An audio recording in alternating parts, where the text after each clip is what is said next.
Welcome. This is the Late Late Show with BT, where views with security and law are being provided to you, the public. We are today's magazines that we're going to do, hopefully we'll be able to get through them all, will be Cosmopolitan, April 2019, Time, March 11th, 2019, Time, March 4th, 2019, and Time, March 18th, 2019.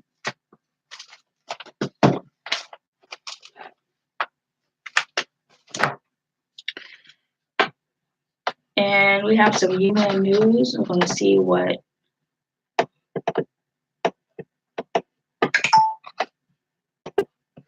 marches have in store for us.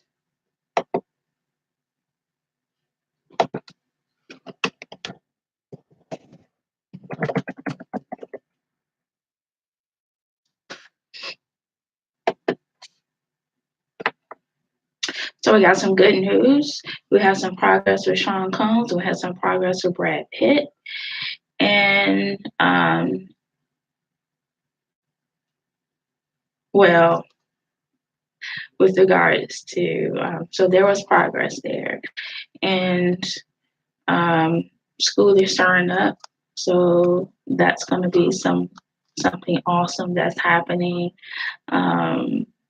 We are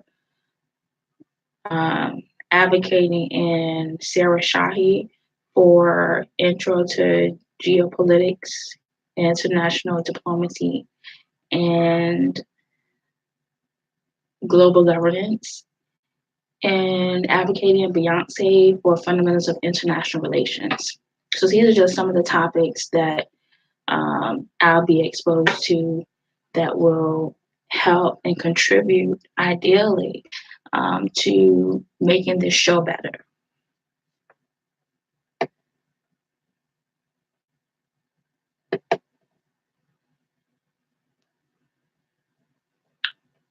So, do you have to be counted to count?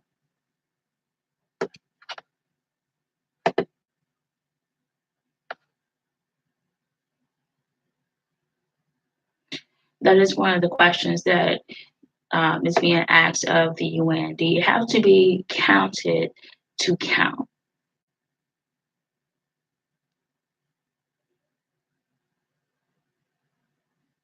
New methods help us better capture gender issues through population censuses, administrative records, and surveys.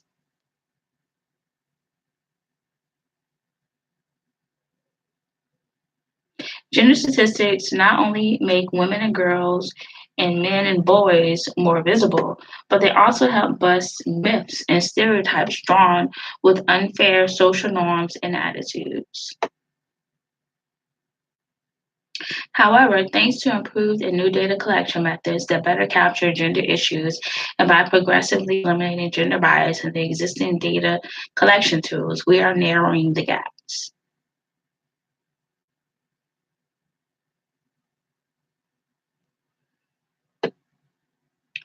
The Evidence and Data for Gender Equality, or EDGE project, implemented by UNDESA and UN Women, developed the UN guidelines for producing statistics on asset ownership from a gender perspective to measure asset ownership at the individual level by using self-responses instead of proxies.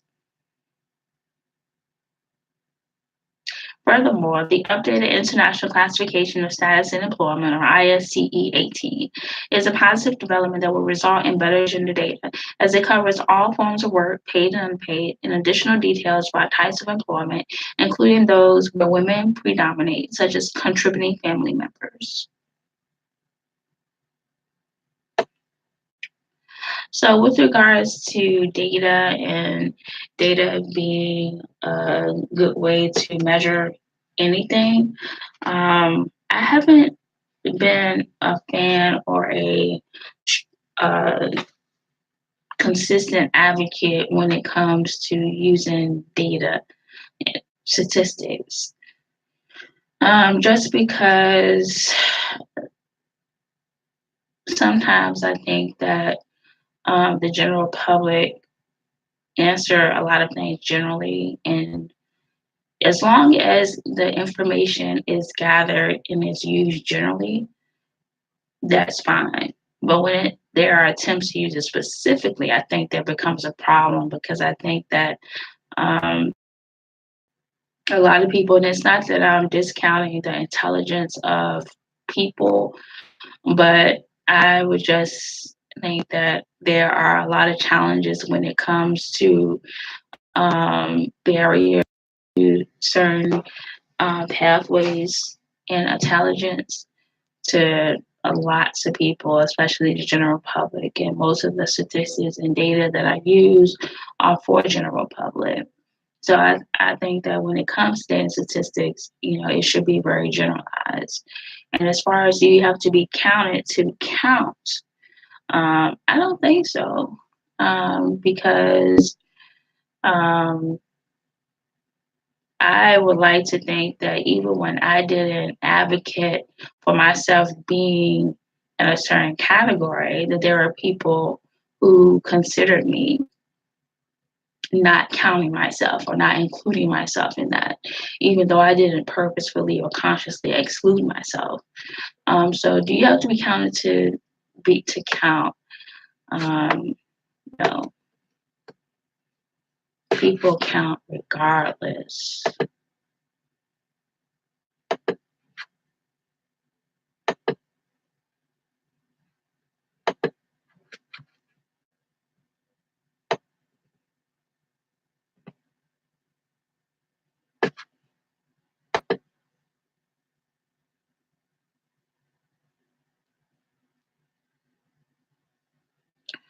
Around the world today, about 1.3 billion people face multidimensional poverty, and some 3 billion live without decent employment.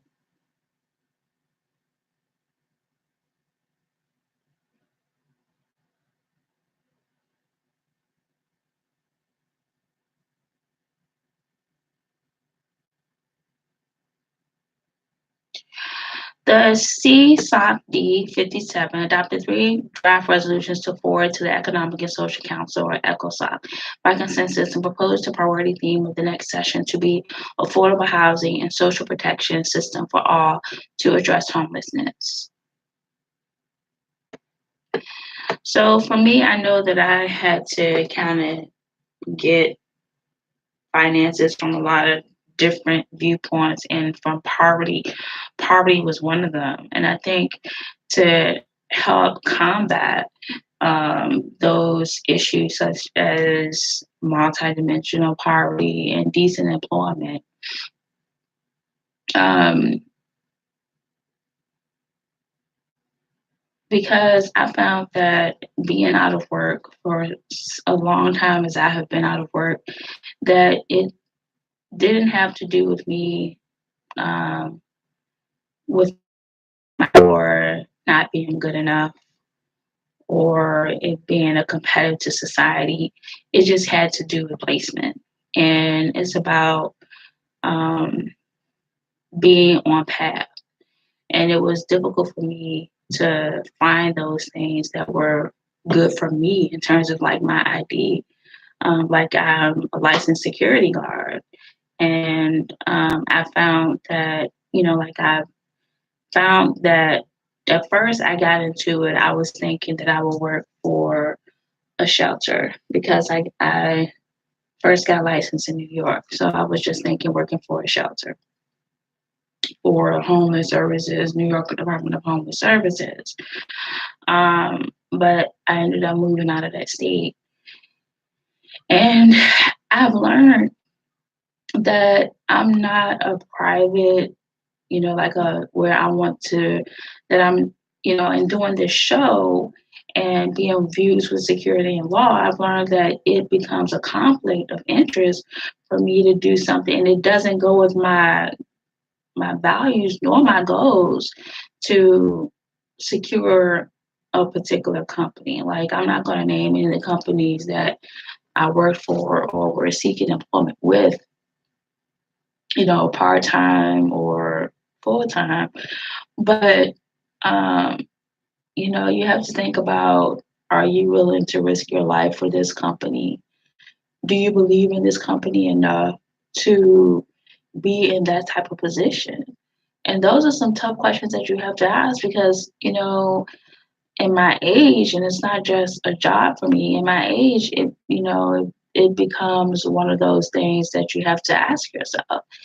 And the companies that they were trying to put me with, I couldn't say that I was a good fit because I couldn't see myself going in that for this company or that company. Um, and the companies that I could see myself really being an ambassador or an advocate for were looking to these companies that were hiring for assistance. Um, so it was just one of those things that you have to step beside and say, maybe it's just best that I stay within the network, which is what I've chosen to do, that it's best to just stay within the network and do this show in it. And maybe,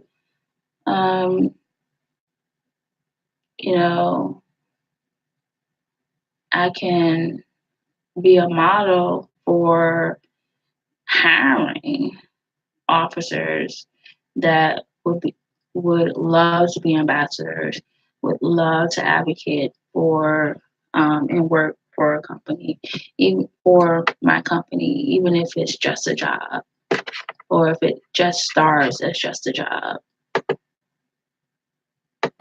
And that's it for UN News for March 2019. So we're going to start with Cosmopolitan.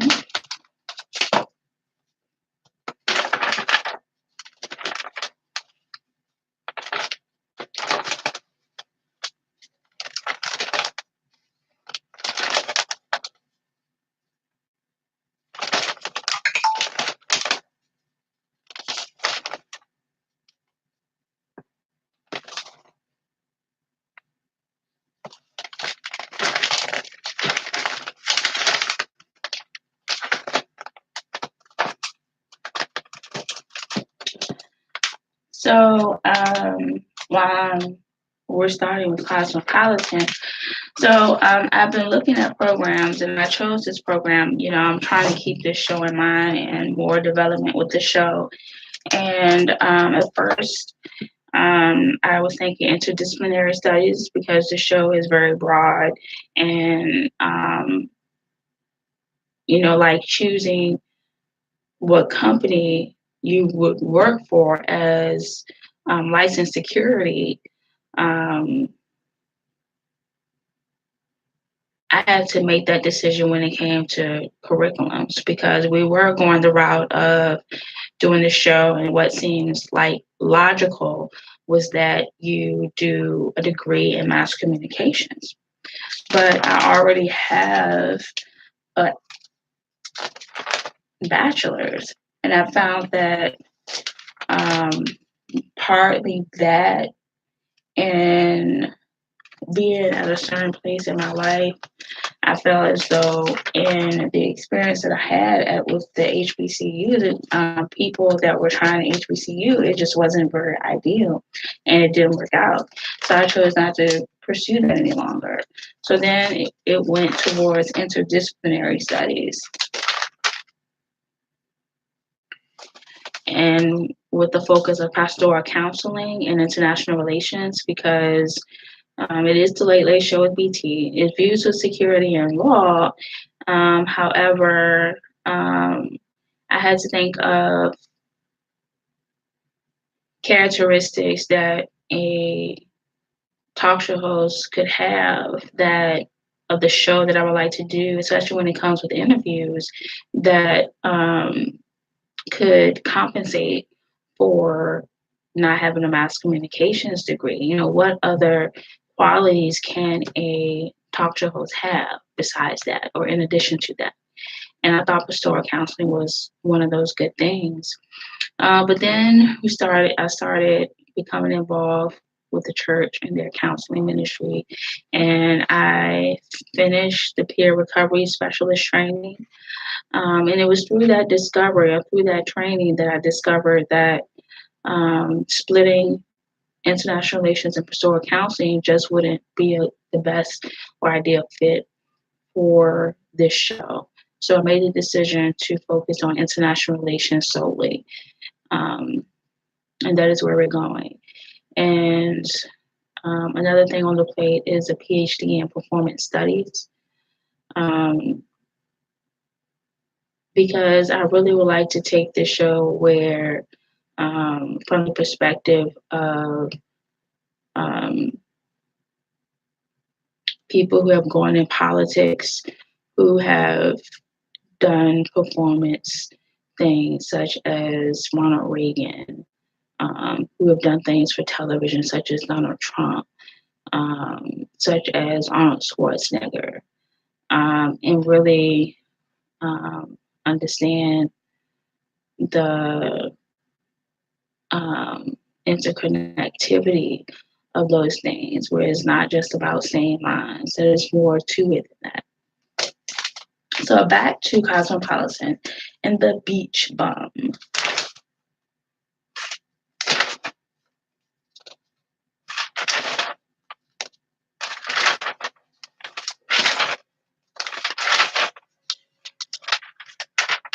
Break out the bedazzler.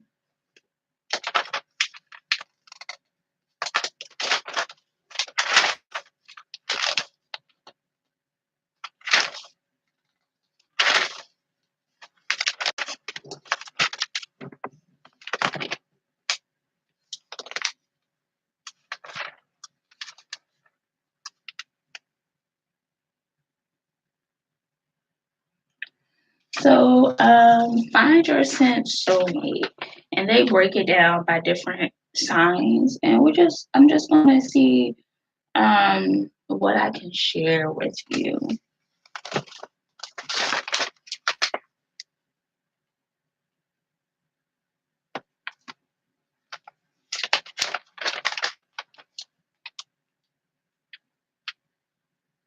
And I can share with you Virgos. Virgo, you got brains and beauty.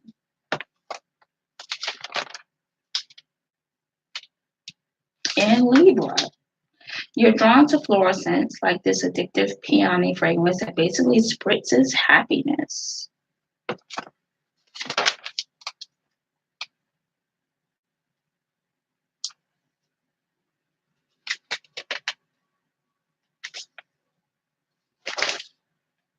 So that was Virgo and Libra.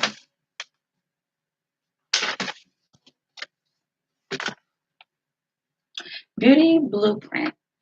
Your do it skin in just 4 steps with Lauren Basama.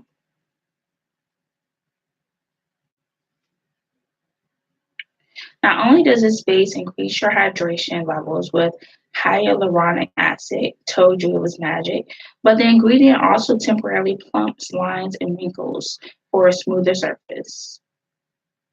And that was the Neutrogena Hydro Boost Hydrating Tint.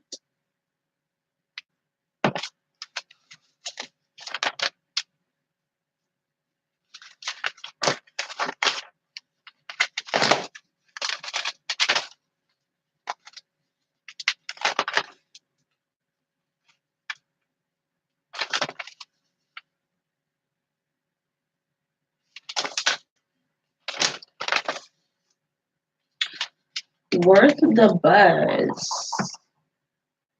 Toys worth the buzz.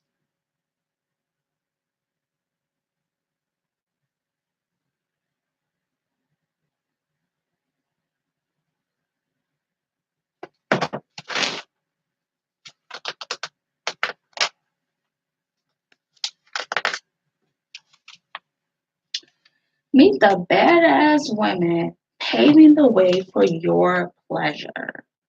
Of them, Andrea Barica, titled The Naughty Professor.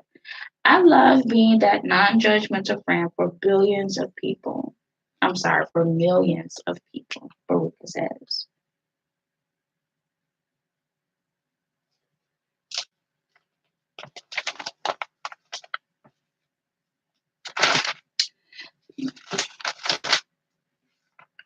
So for some reason, it put me into the mindset of Dr. Ruth.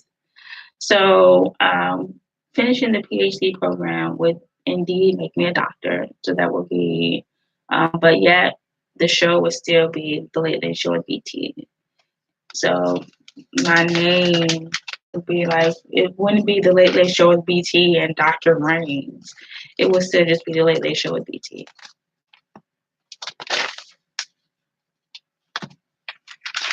Jessica Goodman. Exactly which line to bring when you're meeting the parents.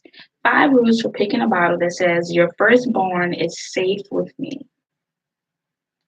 You're not going to find a unique bottle at the supermarket, says author of Cork Dork.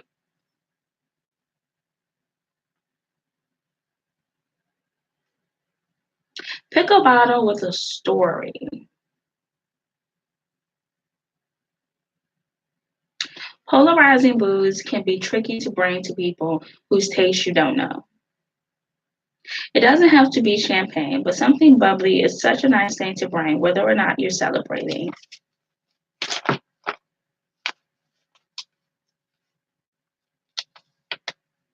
Still with Jessica Goodman.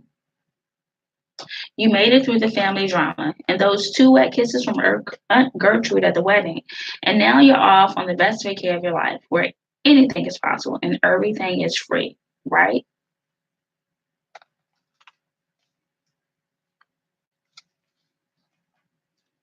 It's tempting to book hotels and flights with cheap third-party sites, but they can make it harder for you to cash in once you're on the trip.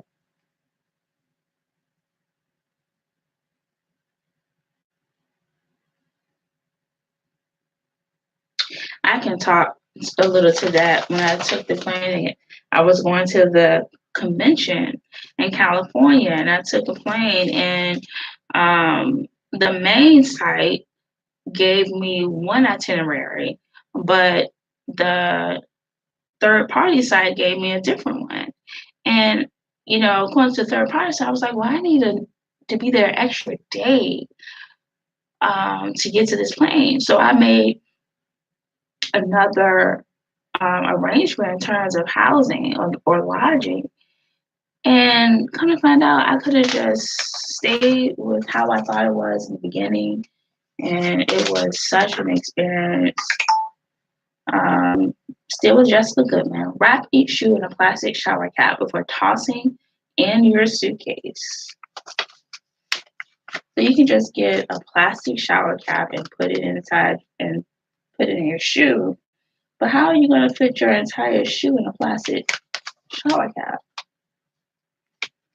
I guess maybe she's offering the shower cap because it's costs less than just buying plastic.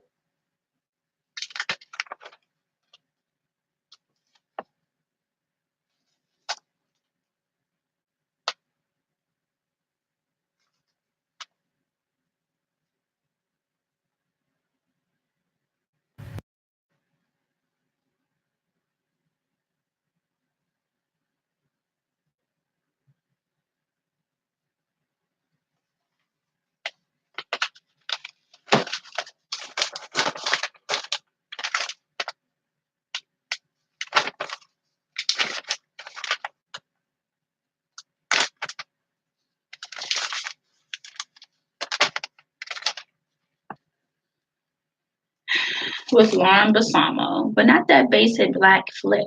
Bright colors and bold shades bring a very 2019 vibe.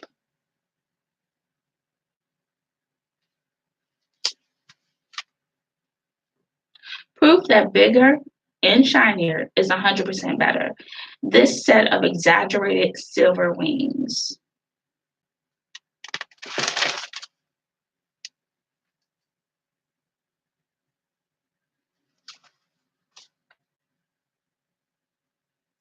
So she was talking about making silver wings with your eyeshadow. That this is about the cat eye is cool again, but not that basic black flick, bright colors and bold shapes. Bring a very 2019 vibe. So she's saying that the cat eye is a good deal, but not doing it with basic black. adding, like she mentioned, the silver wings, adding color, something bold is what's in right now.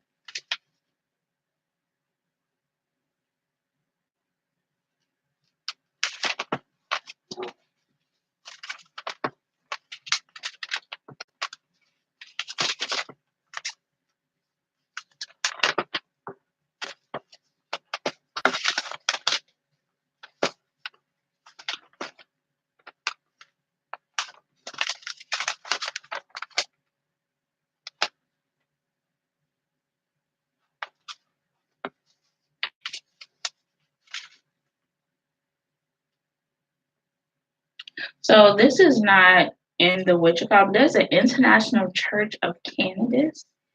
It's in Denver, Colorado. I did not know that. It was established April 20th of 2017.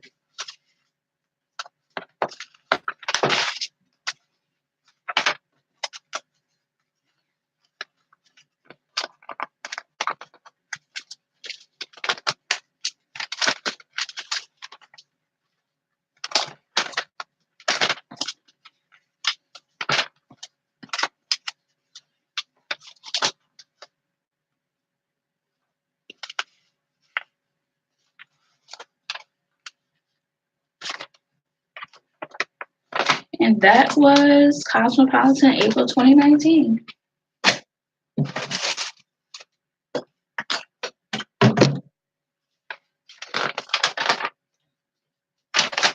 Now we're moving on to March 18, 2019. As one of my favorite people on the cover, which is the Dalai Lama. For 60 years, the Dalai Lama has been the face of Buddhism. That's actually an awesome article. The brief.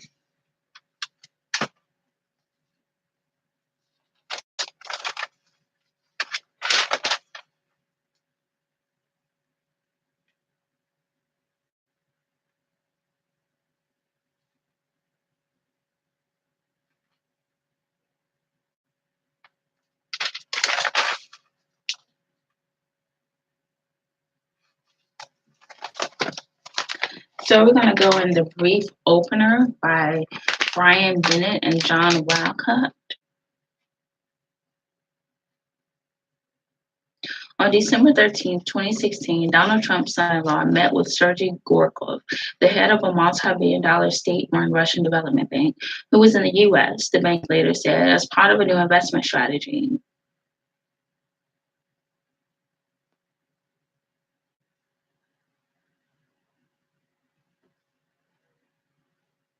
But the Gorkov meeting and Kushner's failure to report it helped accelerate the FBI's investigations of Russia's 2016 influence operations, including the inquiry that Special Counsel Robert Mueller took over 5 months later. Two sources familiar with the probes tell Time. The Gorkov meeting and others held by Trump transition figures with then Russian Ambassador Sergei Kislyak. These sources say helped make what had been a relatively slow-moving counterintelligence investigation a top priority. If Jared was an advisor to the incoming president of the United States and trying to profit from that by doing private business with the Russians or anybody else, then he'd have a problem and his clearance might be the least of it.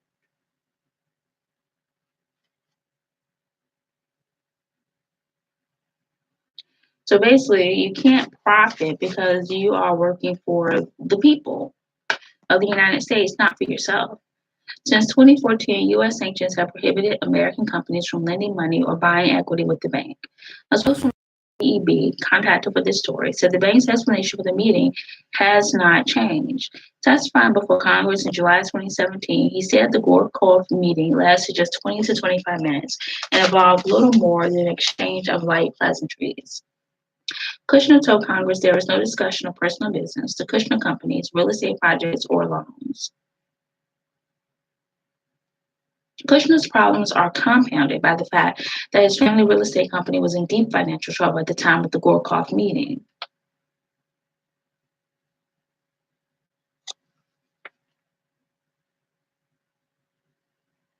In Intelligence officials remain confounded by the episode.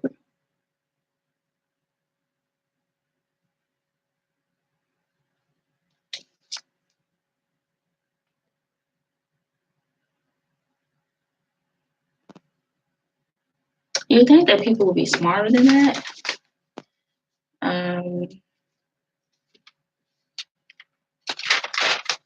You're in a position and your father-in-law just happens to be able to put you in on his team, and it just seemed like you will appreciate that and try to do right by the people.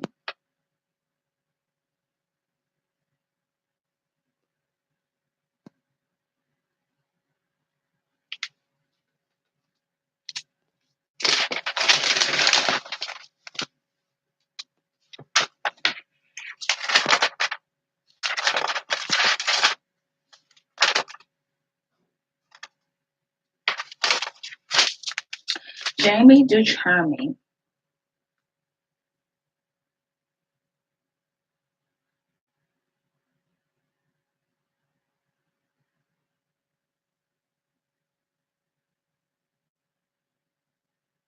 Health agencies have steadfastly supported immunization for years, and research has many times debunked the discredited notion that vaccines cause autism. In March, a large new study again found no link between the measles vaccine and autism. That would be kind of terrible if, you would get something from just trying to do what you're supposed to do. You want to go to this country, they say that this is what you need to do. You're just doing what you were supposed to be doing. And then, now there's a problem, or you have a child and there's a problem there. That you should be protected from that. And that's the purpose of having people in positions who are competent and knowledgeable and on the right path with God. Because if you're on the right path with God, He's going to show up for you. What's the best machine at the gym? But if you want total body training the least amount of time, the rowing machine, air bike, and stair climbing machine are great options. Jessica's Guy Gliardi, a certified personal trainer and weight management coach with the American Council on Exercise.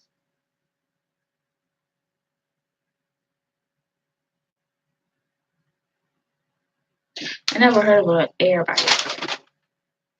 So I'm liking the cardio theater where you go in and they have the cardio machines and they plan a movie. I like that. For some reason I like that better than putting on my headphones and looking at TV on the treadmill. I can just go in, there's nothing, I don't have to put on headphones, and it's just a good and interesting time. So back to that cover with the Dalai Lama by Charlie. This is by Charlie Campbell.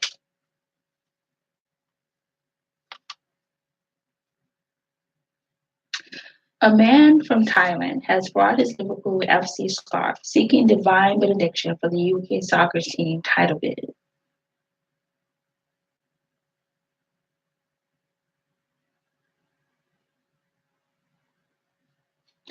The Dalai Lama is considered a living Buddha of compassion, a reincarnation of the Bodhisattva Chenrezig, who renounced nirvana in order to help mankind.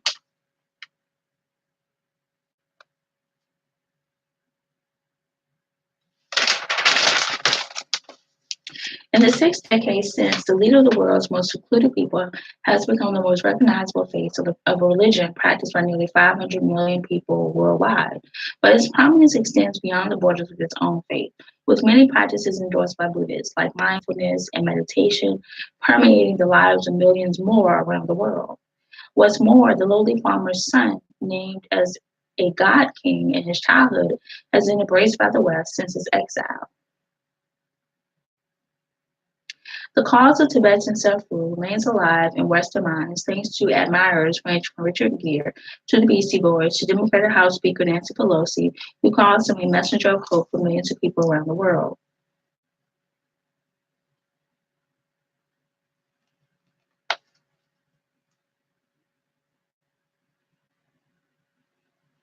Beijing has spent $3 billion transforming the Nepalese town of Lumbini, birthplace of Lord Buddha, into a luxury pilgrimage site, boasting an airport, hotels, convention center, temples, and a university. That appears to be working too.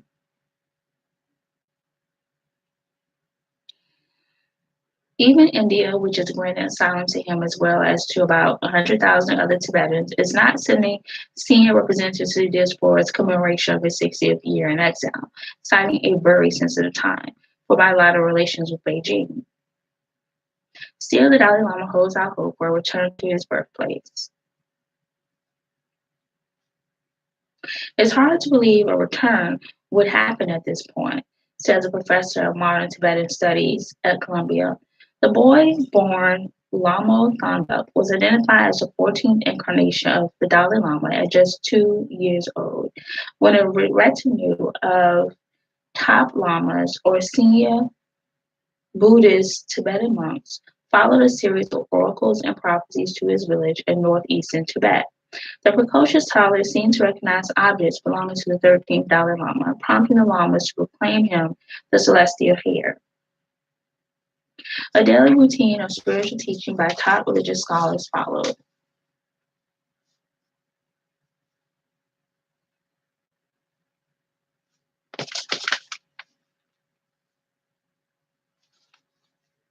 He continually astonished me by his powers of comprehension, his pertinacity, and his industry, wrote the Australian mountaineer who became the Dalai Lama's tutor and was one of 6 Europeans permitted to live in Lhasa at the time.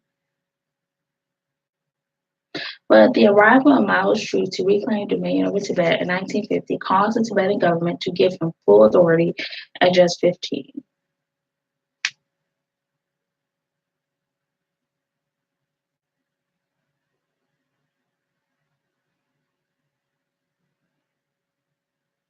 Every building in which he slept en route was immediately consecrated as a chapel, but the land he left behind was ravaged by Mao's disastrous Great Leap Forward and Cultural Revolution.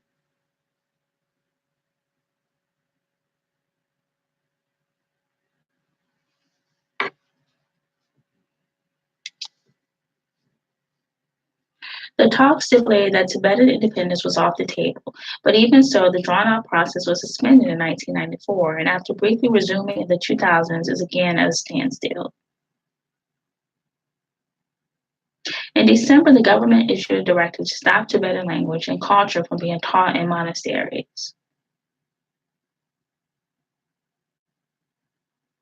Although the U.S. officially recognizes Tibet as part of China, Vice President Mike Pence said in July that the Tibetan people have been brutally repressed by the Chinese government. Many allege their cultural and religious freedom is under attack by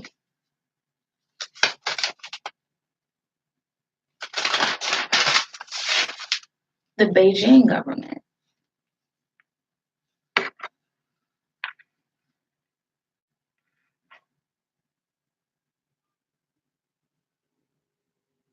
China has spent more than $450 million renovating Tibet's major monasteries and religious sites since the 1980s, according to official figures, with $290 million more budgeted through 2023.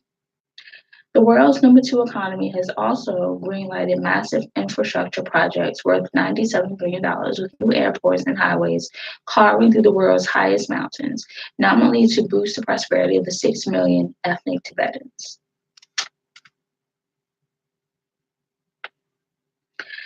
If you want a safe and secure future for your children, then either you go back to Tibet or some other country where you can get citizenship, says Director of the Law NGO in Dharam Salah, which supports Tibetan exiles.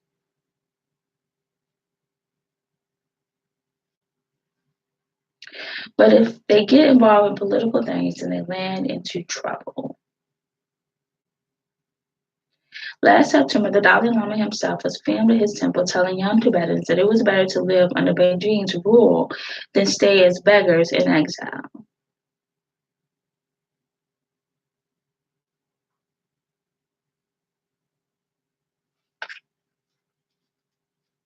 Nobles were strictly ranked in 7 classes, with only the Dalai Lama belonging to the first.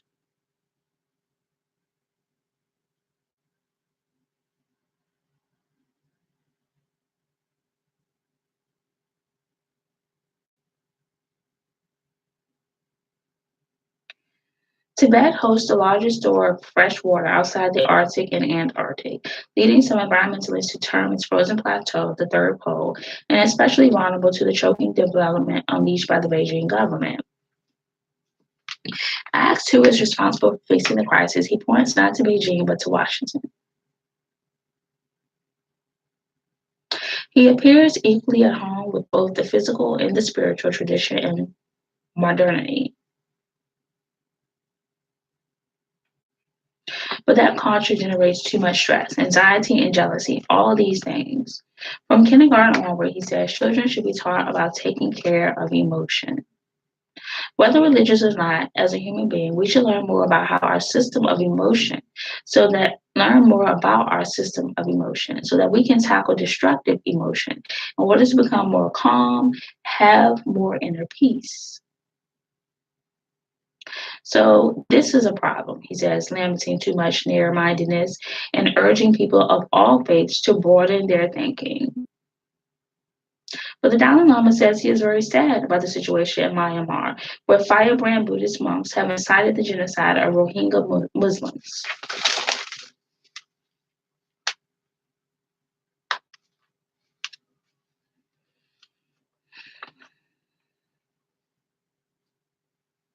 During a series of lectures in February to mark the Tibetan New Year, he pontificates on everything from artificial intelligence. It can never compete with the human mind, he says, to blind deference to religious dogma.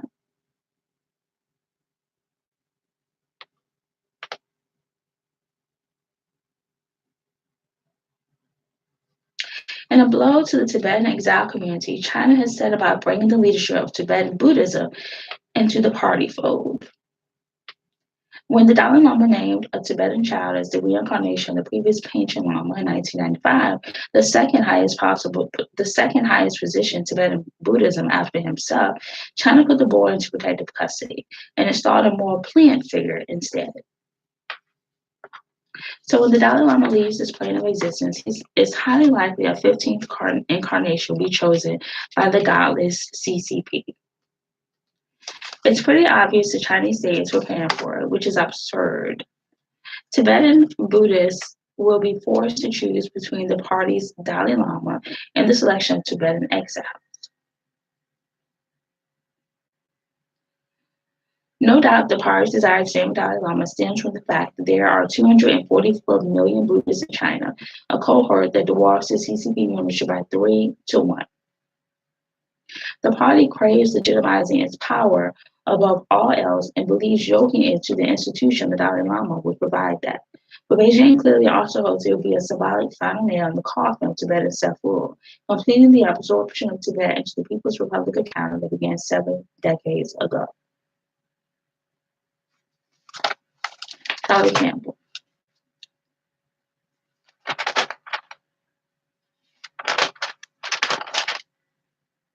Six decades on, the Dalai Lama still hopes he will visit his birthplace again.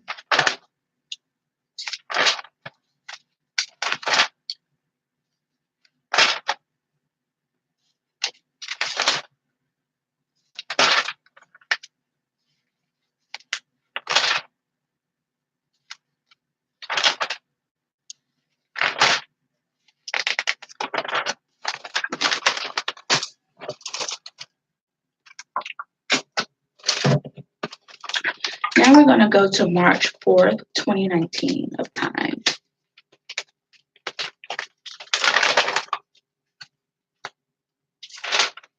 A bit dry. I wonder if we're going to get into that article.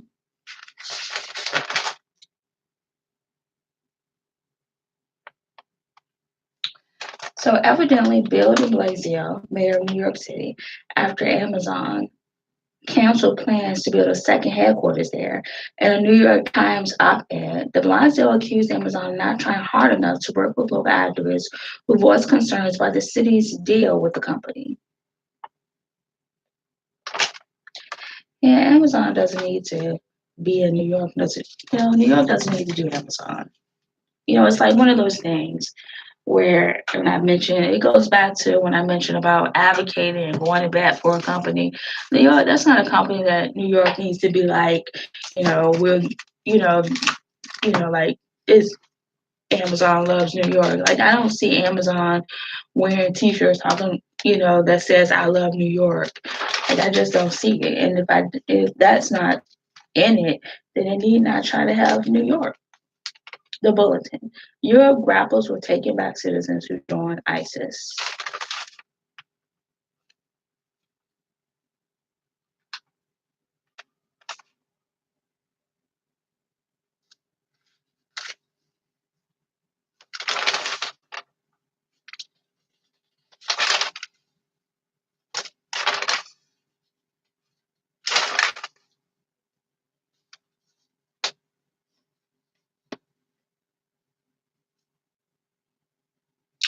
Lightbox. The days have passed since basketball's iconic flyers like Michael Jordan soared in the NBA slam dunk contest.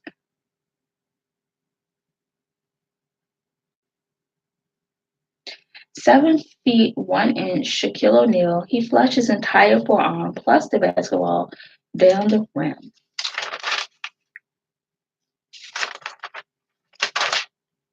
I call myself like really getting into basketball, and you get older, you know better, you do differently. It's not that I like all sports now. I watched the Super Bowl this year. Um,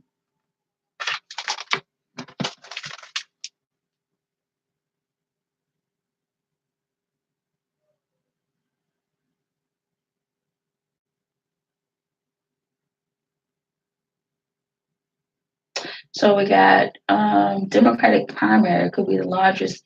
They're talking about 2020. All these different people that have decided to run for president, and Mike Bloomberg is one of them. It says advantages is stability that has poured his fortune to climate and gun control and gun policy.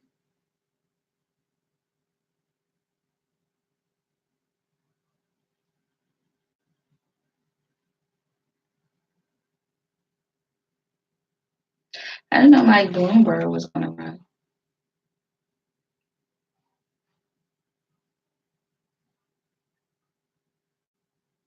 Some people I never heard of before, like Beto O'Rourke. Evidently, he is a former congressman.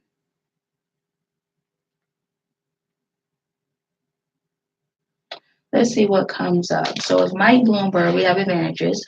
The billionaire has poured his fortune to client and gun policy.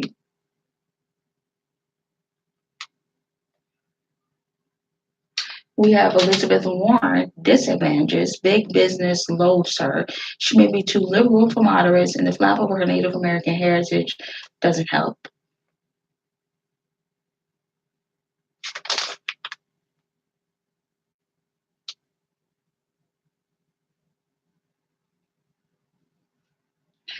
Julian Castro, disadvantages, cautious and soft-spoken. He could have trouble standing out. Bernie Sanders, disadvantages. This time he won't be the only far-left candidate or the only alternative to a single frontrunner.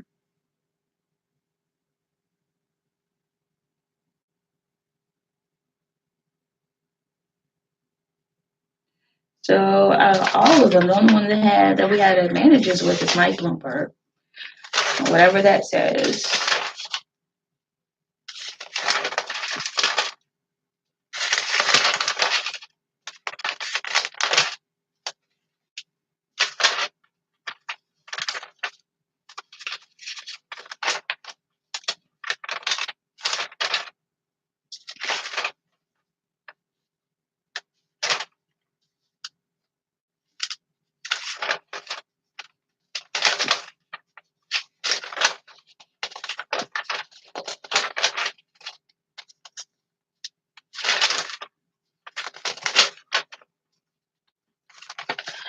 So we're gonna go to John Lennon.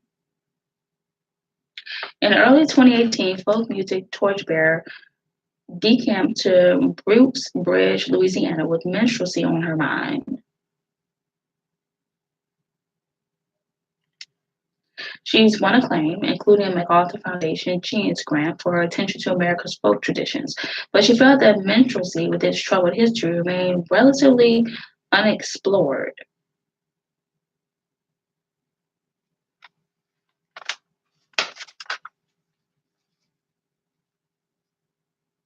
Having the space to talk about that in 2018, to feel the reverberations in our bodies, that became one of the central points of this project.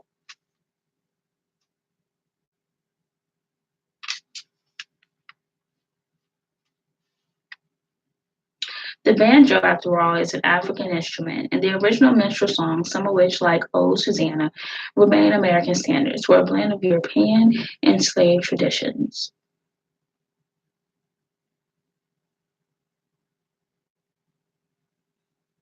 It's a chance to tell stories that have not been talked about enough through the lens of traditional music. And since we are Black women in a largely white space, to be making this statement is really important.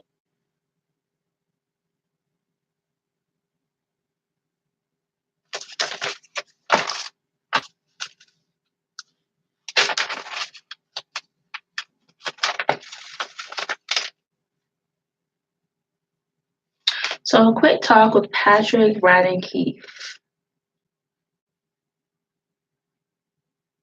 In the book, you describe discovering the identity of the killer by matching up a seemingly unimportant detail mentioned by two people over the course of your research.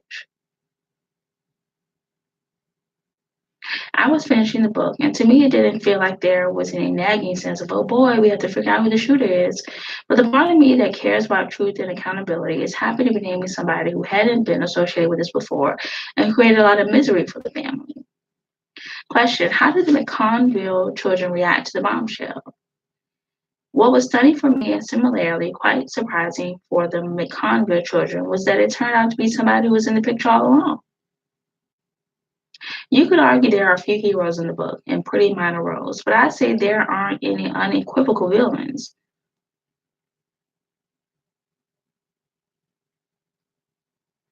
It is a history story, but that history continues to be so explosive in the present day.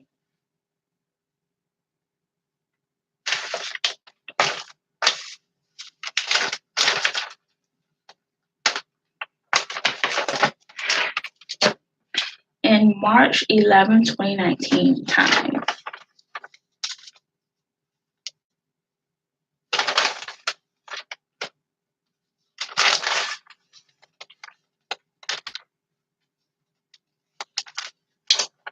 Hollywood's brightest night.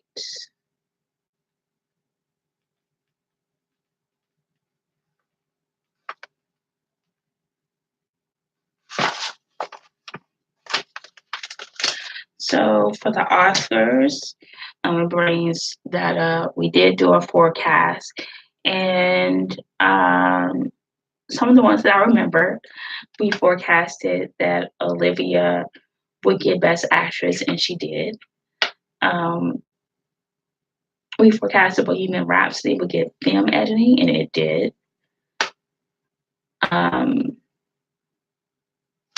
there were some other ones. The Brief.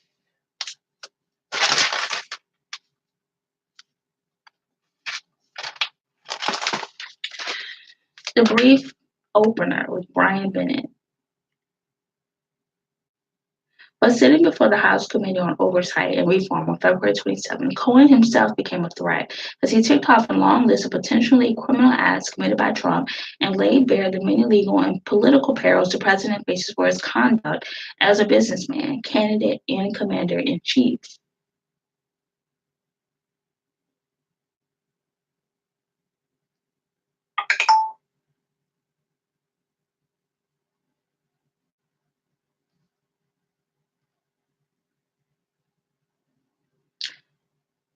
Cohen showed the committee a copy of a check dated August 2017 from Trump's personal bank account and signed by the president.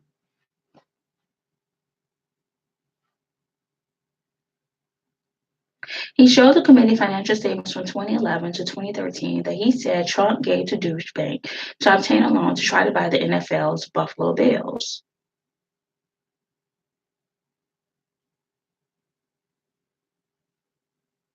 Cohen pleaded guilty to perjuring himself and ran testimony to Congress in 2017. Now he says Trump and two lawyers reviewed that testimony beforehand. Cohen also said Trump implicitly directed him to lie about negotiations to build a Trump Tower in Moscow during the 2016 campaign.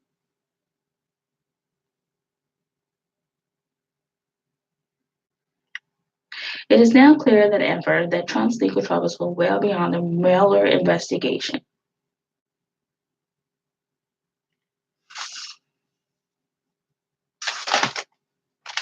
Things always come out the way they're supposed to come out. Table 4-2, the bulletin.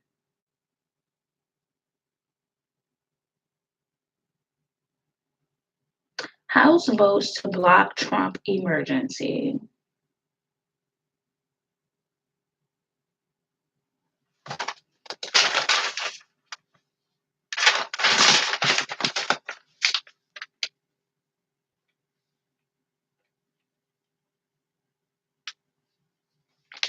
Patrick Austin.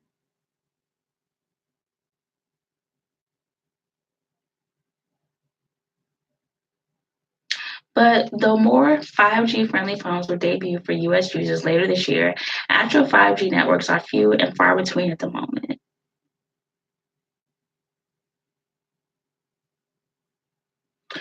On top of that, security officials have warned that Chinese companies like Huawei and ZTE, major manufacturers of 5G equipment, could allow Beijing to conduct surveillance on foreign users. A recently introduced bipartisan bill seeks to prevent them from supplying US wireless carriers, forcing wireless companies to work with other manufacturers. While that will most likely be the name given to the next logical step in the advancement of cellular technology, no such standard has been defined. We've only just begun deploying 5G after all.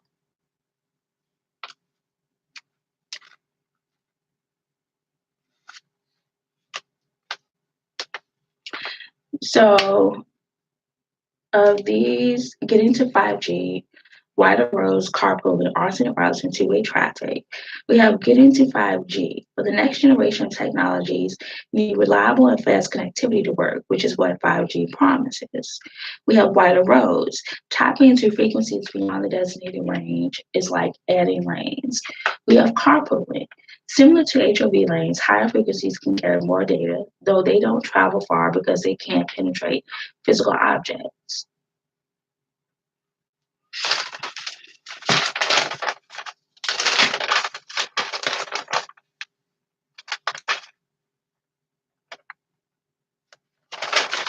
Killed a record number of civilians by the conflict in Afghanistan in 2018, according to a new UN report.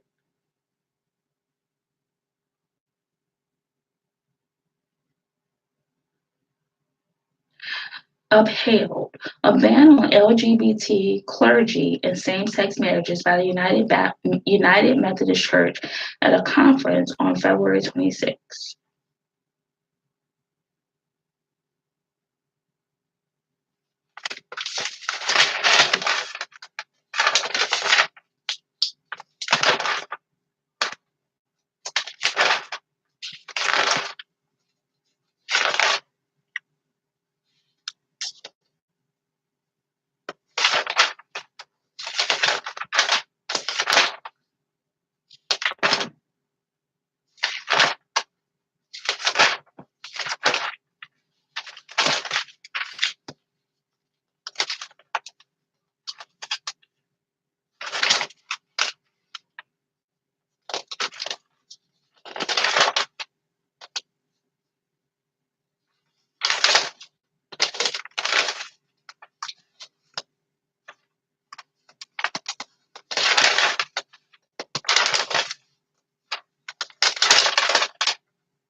Nine questions for Doug Jones.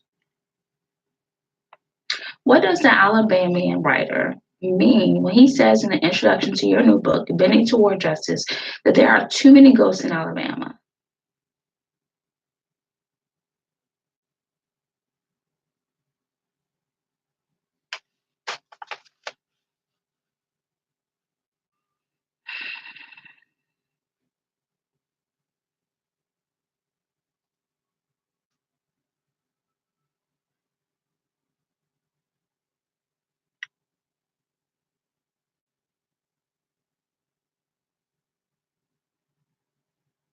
Well, I'm just gonna say that um,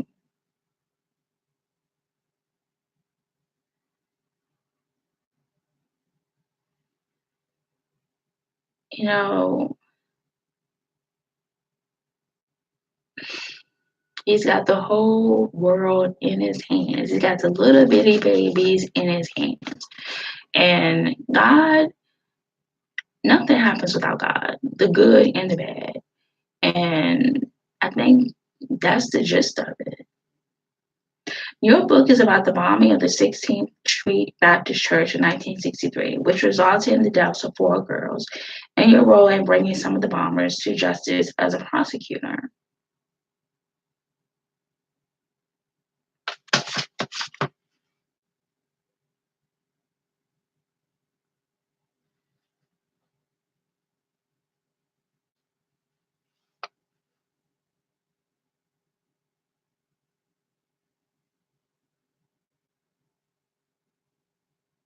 To bring attention to the fact that there are measures that we can do while we still respect the Second Amendment with regard to background checks, the boyfriend loophole, and reporting. Do you have a favorite candidate to beat him? It's no secret I think Joe Biden fits that bill better than anyone. Is it true, as your book's intro claims, that you're a terrible fisherman? Okay, so speaking on the Joe Biden, I am not like having Joe Biden as vice president for 8 years was enough. Having him for president, that is just not in the cards. We are much better than having Joe Biden as president. And as far as fishing, I don't like putting a hook in the worm.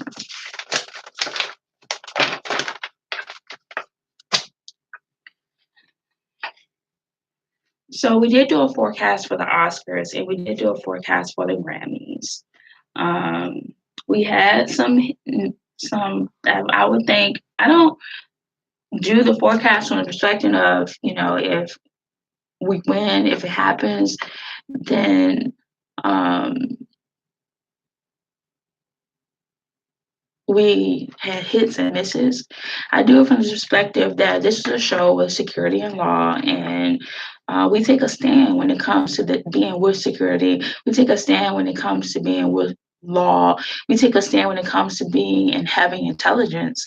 And it shows that when somebody else, when who we forecasted to win didn't win, that there's opportunities for growth in that area, or it was um, it needed to be some extra security for that um, category or for those people, for the big picture of what um, all of the categories serve to do or protect. Um, So that's how we approach it when because when we forecast something, it is what it is. Like, this is who we feel wins in this category, is the winner. There is no, oh, well, that person didn't win, better luck next time. No, this who we forecast to be the winner is the winner. And there's no budging that.